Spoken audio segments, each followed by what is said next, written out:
আসসালামু আলাইকুম। ইরানের পরমাণু শক্তি সংস্থার প্রধান মোহাম্মদ ইসলামী দেশটির ইউরেনিয়াম সমৃদ্ধকরণের উপর কোনো বিধিনিষেধ নাকচ করে দিয়ে বলেছেন, যুক্তরাষ্ট্র ও ইসরায়েলের দাবি কখনো সত্য হবে না।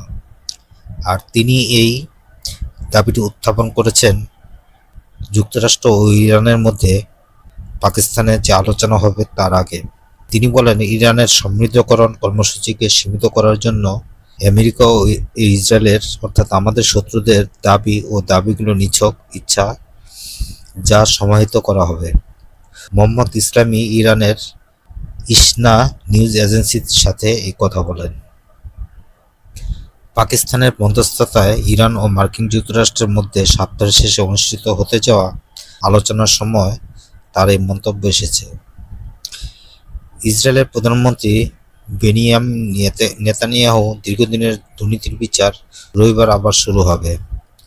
আদালতের মুখপাত্র বলেছেন, জরুরি অবস্থা তুলে নেওয়ার সাথে বিচার ব্যবস্থাকে কাজে ফিরিয়ে আনার সাথে শুনানি যথারীতি আবার শুরু হবে। ইসরায়েলি আদালত এক বিবৃতিতে বলা হয়েছে, শুনানি রবিবার থেকে বুধবারের মধ্যে অনুষ্ঠিত হবে। নেতানিয়াহু প্রথম বর্তমান ইসরায়েলি প্রধানমন্ত্রী যার বিরুদ্ধে অপরাধের অভিযোগ আনা হয়েছে। বছরের পর বছর তদন্তের পর 2019 সালে আনা ঘুষ, জালিয়াতি ও বিশ্বাসভঙ্গের অভিযোগ আনা হয় এবং তিনি তা অস্বীকার করেছেন। তার বিচার 2020 সালে শুরু হয়েছিল। এই বিচারে তার জেল হবার আশঙ্কা রয়েছে।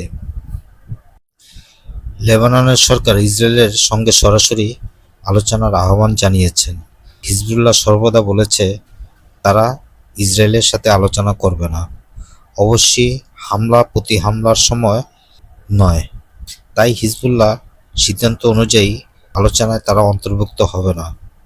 এখন দেখার বিষয় মার্কিন যুক্তরাষ্ট্র তার এই লেবাননের ব্যাপারে কী প্রতিক্রিয়া ব্যক্ত করেন। এ ছিল আজকের বিষয়।